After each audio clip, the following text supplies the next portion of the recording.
What it do? Beer Gang Bacon Bits, beautiful people. Your girl, poet, you already know. Odyssey GC, Midday Shenanigans host on WPGC, 95.5 in the Chocolate City. Told you we had a special village cousin pulling up today, and it is none other than Lil Nas X, who even in my adult life has been teaching me how to just walk in my purpose and be all that I am, how I really appreciate that. I appreciate that. You know, I love you. And I'm just going to say it. I've been in radio. I just celebrated my 10th year last year. Congratulations. Thank you. When I talk to folks who listen, who vibe with music, music is a soundtrack to their life. Everyone wants to be like everyone else and then get mad when they try to show who they are because we've committed to the cookie cutter version that you gave us. Yeah. And in 2019, here you bring your black boy joy on my Twitter timeline, and my life has not been the same. I love elevating you when I talk to the kids that I mentor about what being authentically you is, and that you most certainly can make money being yourself. So before we get into all your other business, thank you for walking in your purpose because whew, this has been a journey for you. How have you been able to focus on your craft and your superpower and not the critics? How have I been able? I've been having like guidance, from the universe. I feel like there's just like there's beings out there watching over me and like keeping me in check and focused on what I'm doing. And I also like, I don't think, their opinions matter as much, I guess. So it's easier to just say. Respectfully, of course. Respectfully. And let's not front. I think those of us who love you and have been touched by your craft, it's radio, over 1 billion spins, 12.5 billion streams worldwide. 1 billion streams? Not bad for a one-hit wonder. Isn't that not what we have? Not bad for him. Not at all. Now, let's get into your baby. Bundle of Joy finally here. My baby Montero is here. What kind of pressure is that finally off your back to at least have your baby here and in your arms? I feel like the pressure was off my back by the time Call Me by Your Name came out. And like, by now that the album's out, it's just like, it's like a sigh, It's like I worked, it's finished, it's out here. So I'm listening to the album and I'm like, okay. So I didn't expect you to be so vulnerable. I'm a lyrics person. I'm an 80s baby. So lyrics, beats get me, but lyrics will draw me in. The things that you share, why was it important to you when you could have given us anything? We would have stayed, we would have danced, we would have applauded to be this authentic from, where you come from. You went from an air mattress to doing collaborations with Elton John. That's a testimony. So why was it imperative to you to be like, nah, they're going to get me and really, really me? Because I'm sure there are people, especially when you are a part of a label and a whole situation, that may want you to do one thing because they think that's going to bring more money. But it seems like you most certainly took some very personal turns that I haven't seen with an artist in a while. I mean, for the very reason that you just mentioned, like I wanted to be like really authentic.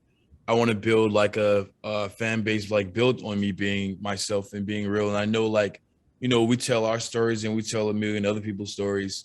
And people love people that they can relate to and then they can feel something from. And I want to give people something they can feel as well as like bops, Yeah. Yeah. And this also was like a lot of therapy for me, like getting a lot of things off my chest. What was of the whole track list? I'll tell you some of my favorites, but what were the more therapeutic songs for you, where you were finally able to like release, open up a door of healing that maybe you thought you had kind of dealt with prior, but you found like during this process, oh shit, maybe I didn't deal with that all the way.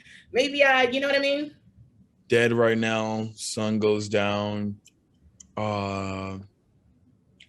Void, what else? Tales of Dominica. Lost in the Citadel. It's just a lot of them. But those are probably the main ones for sure. So for me, it's Don't Want It, which reminded me of Eminem's Mockingbird. I remember you putting a snippet of it on IG. back when Old Town Road was like what everybody was focused on. And it was in that oldest song. I was like, oh, Sugar Honey Iced Tea. We ain't seen nothing yet. Like, is this what we're also gonna get? Whenever I'm listening to an album, I score it based on if I'm cleaning my house, if I have to skip a track. Like if I gotta stop to move to something else, then it's a problem. For me to go through 15 tracks, bop to each one, a couple of them I cried on. One of me. Scoop is on my Keep Glowing Sis playlist. I play a playlist every morning. Scoop. To get me prepared for the day. One of me made me cry. Really? One of me made you cry? It's one of those feelings of when you are walking in your purpose and trying to live out your dreams, you'll have people that don't know how to dream big that will consistently trip you up. And I don't know if that was the message in that song. Like, that absolutely was the message. Yeah, it's like from another person's point of view, and also like thoughts that you get inside your own head, you know. And like, you know, I really wanted to get that song out and really just like let people know like the shit, you know, you hear and everybody's always in your ear telling you what they think you should do and who you are and what you're meant to be and where you're going to go and where you're not going to go. And yeah, it's a lot. And, you know, we do that to each other as human beings, and it's like really fucked up. I listened to it and I instantly thought it spoke to me, not just because of my own personal life and how I grew up. I grew up in foster care. So I was a statistic a long time ago. I wasn't supposed to make it, wasn't supposed to be having this conversation with you. And it's kind of like that. That's what I felt like, that subconscious conversation that you have. And then the memes we put out that I'm all right, but subconsciously I'm trying to deal with everything. And it seemed like a testimony to all you were going through. I've never seen, well, it's been a while since I've seen an artist come out that it seems like no matter how much good you do, no matter how dope you are, I'm gonna find the one thing that I can kind of make negative and try to draw that out. Like when I saw your birth announcement, people call it trolling. I want you to market me and my radio show. I want you to do my marketing and promotion. I loved it. People gravitated towards that and how you were going to make their kids not grow up to be humans and all these things. First of all, that's not the worst thing I think we've seen ever in life. Do you have access to the internet?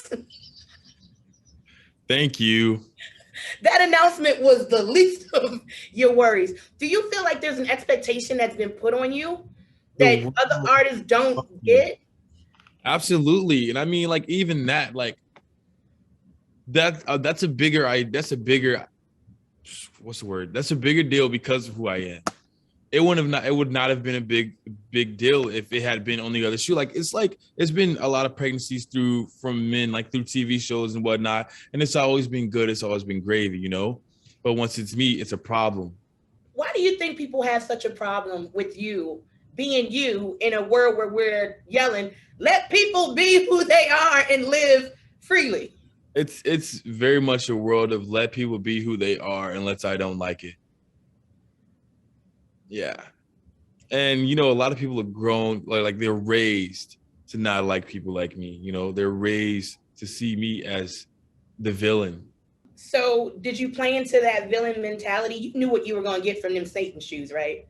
And some of these visuals. Did you know going in? I'm not going to lie. Of course. I definitely did. And it's like I'm going to use your hate for me against you. From looking at your visuals, the things that you post, it's almost like you're taking the stereotypes that society has created for someone like you. I hate that. And it's kind of like you're throwing it back in their face like, oh, that's what you want? Was that your intent? Like, absolutely. In some cases, definitely. In some cases, but not all the time.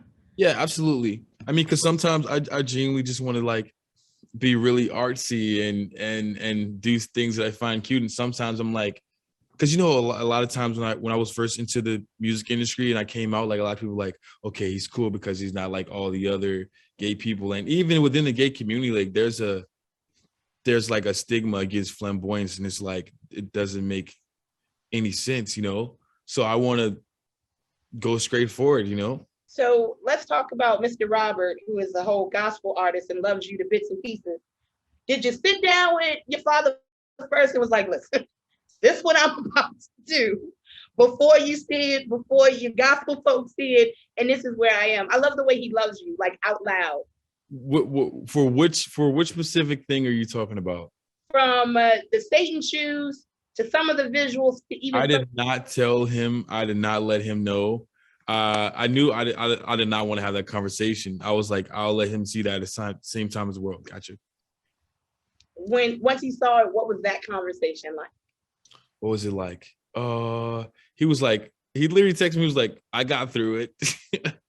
Question that I will ask on top of that is, what have you done, or what practices do you use, what self-care are you using to go from a very public, private life, because social, you're allowed to be a little private, to a very public life. People find it about your relationship with your mom, her battle with addiction, who you're dating, why are you getting opportunities that artists who've been in the game for decades can't get? How do you deal? Because at some point, even if you can be like, I can ignore it, just being human, that's a lot to go from you not none of my business to here go all my business. I mean, you know, I spend a lot of time in solitude, like thinking about a lot of things before I do it, or like just thinking about where I'm going moving forward. And I talk to myself a lot. I listen to the world, like not the actual world, but like the universe. You know, I peep like signs, and like I take what I can from everything, and yeah, I just use it. I use it and it works. It helps. I try not to get too into my head about things. Yeah. So let's talk about the unofficial godfather of Baby Montero. I don't know how Elton John got my job, but it's fine. I'll allow him this moment. He says that he's admired you from afar and believes that the universe and fate brought y'all together. How does that feel for you? I'm sure you knew about Elton John before you got into the game, and that he has admired you in the way that you walked on your own too into this space. That's an insane thing. It's like somebody who's the legend, like one of the biggest artists of all time, even knowing that I exist and admire me and offering to be on my album. Like, that's insane. The Washington Post just did an article that said Lil Nas X empowers invisible LGBTQ plus village cousins, and you are creating a new space for what a Black male mainstream artist is and can be. I really appreciate that. I would love to see it that way. And, you know, I'm excited for this next generation, like even like after me and whatnot, like what they're going to create. It's going to be incredible. Oh man, I'm excited to see what you do next. And then finally, not too many people paid attention to that Baby Montero's baby registry is still up. I am a champion for community service. I grew up in foster care. I'm the baby that the village raised. I wanted to say thank you. For somebody who's had somebody sitting in jail, cash bail, can't get out, for you to do the Bail X Fund, for you to add all these charities that might not get the look or get the light because they're not popping or popular as your stores for your baby registry. I want to say thank you. And that's the final question. You could have did anything, but that's what you chose to do at this moment. I really appreciate you. I really appreciate your energy for this entire interview and actually like getting an in-depth listen to me and what I'm doing and whatnot, and not just having like a cheat sheet of Google shit. Normally people wait until the spotlight's not on them. Hey, I'm helping the homeless. Look at me. And in this space where you could have did anything, partnered with anybody, what made you say, nope, we're going to do this bail fund and we're going to do this baby registry this way, and then you can go ahead and let me go? What made me say no? I mean, you know, I'm in this place where I have influence, have the opportunity to help, and I'm going to do that. That's all there is. Yeah. I appreciate you. I love you. I'm hoping that we get a $sign Slime remix with Drake since he was busy when you reached out. Hey, this is Lil Nas X, and this is WPGC. Thank you. I love you. Continue blessings. Love you.